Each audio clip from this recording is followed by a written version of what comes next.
In this section, we will continue with the transformer overview. Last time, we talked about the important components in the encoder and decoder blocks, which are self-attention, positional encoding, and layer normalization, and the residual connections. So in this part, let's first look at how can we connect the encoder and the decoder blocks together. So the decoder architecture is pretty similar to the encoder block of in the transformer, except that there is one additional attention layer here. So the decoder also has the self-attention layer, which computes the word interaction within the output sentence. But for sequence-to-sequence tasks like machine translation, we would also like to attend from the decoder tokens to the words in the input or in the encoder. So in the decoder side, we add this additional encoder-decoder attention where the queries is the decoder state.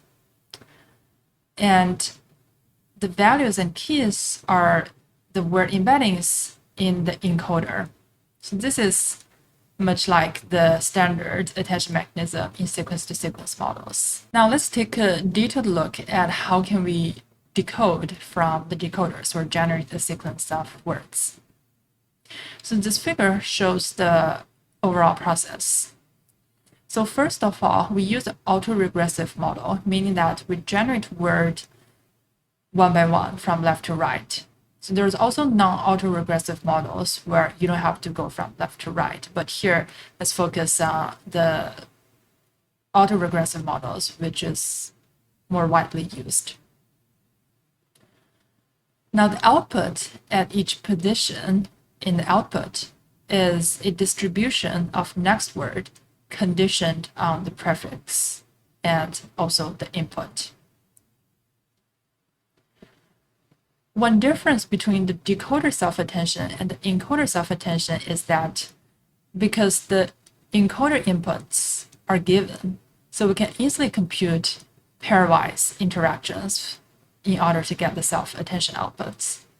However, on the decoder side, because we're decoding from left to right, when we're computing self-attention after we generate the first two words, I am, we cannot do full-scale self-attention because we don't have the words on the right yet. So instead, the decoder self-attention is only applied to the prefix or the words that are already generated. And similarly, the decoder-encoder attention is also applied only between the words that are generated and the words in the encoder. And this model is trained by maximum likelihood estimation.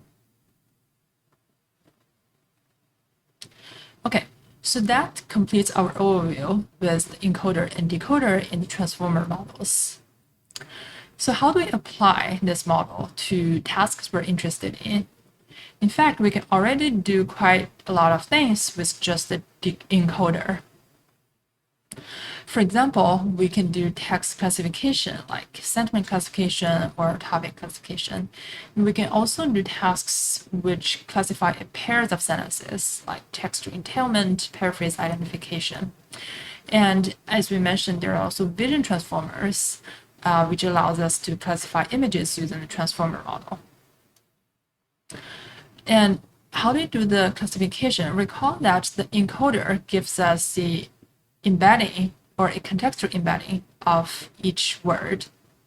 And in order to get a sentence embedding from each of the contextual word embeddings, we would aggregate over all words. For example, you can average all the embeddings or doing the mean pooling.